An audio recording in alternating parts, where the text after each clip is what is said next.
A tango is a really fun style to play. So it has fun rhythms, a bit of a sense of fire and spirit about it, quite a good energy. This one is quite a nice grade 4 option actually, because there aren't that many notes. Quite often one hand is busy and the other hand is either let go or doesn't do very much. So there's kind of less notes in this one. When we start, got to start really, really quiet and straight away crescendo in bar 1.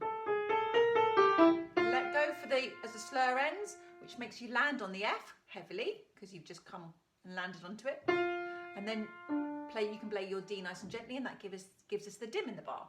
The left hand has a great tango rhythm. Get a nice bit of height. You have to kind of move fast and go quite a bit higher than you think to get a good sound. Quite a lot of my students get very cautious. Like that. Sounds nowhere near as good. As soon as we get some height, it goes ping. So do that for your left hand, have a bit of a practice. Don't worry, your hand will land back down in the right place. That's what everyone gets worried about.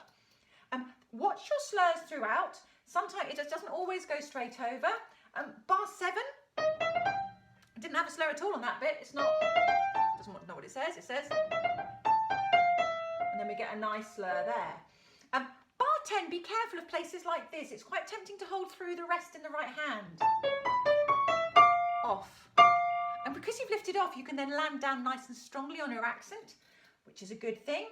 Again, we have all the tango rhythm in your left hand there, and it's sort of building up a little bit here. We actually do hold our chords in bar 14. Those ones are strong and they do hold through. When you get to bar 18, you let go again. Off. Gives us a nice strong accent, and then a soft dynamic is quite exciting, that one. And a little bit of a rit. Then 21, we're almost like the beginning, so everyone kind of gets excited but then kind of makes mistakes in bar 21 because it's not the same as bar 1. They've shifted it all by a quaver. So bar 21, A is on the downbeat.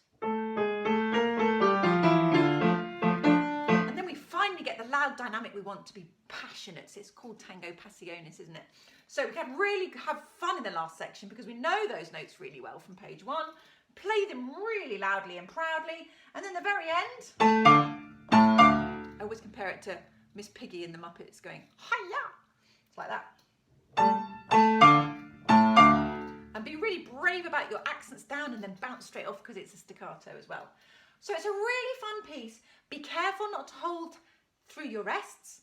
Watch your slurs, practice it slowly as always so you get everything off at the right time. And in actual fact, I'm going to do a slow recording for you now so you can really check what comes off where, intensity, bounce, all that sort of thing. Just the last thing to say though, it says at the beginning, ped con discrezione. So pedal with your discretion. Well, actually, most of the time, and for some people I say don't pedal at all, it really doesn't need it. The only bars that arguably might need it, I would say bar 15, because there's a slur over these. You can actually do it slurred with your hand by holding one note and letting go of the other. You could pedal that, you could pedal bar 13, you could pedal bar 17, and you could pedal bar 19, all those crotchets that repeat. That adds a bit of warmth to it. But the rest of it, be careful, don't pedal very much because your staccatos won't sound, we won't hear all that lovely tango rhythm or the spaces. So I would say, actually don't pedal very much at all, if at all.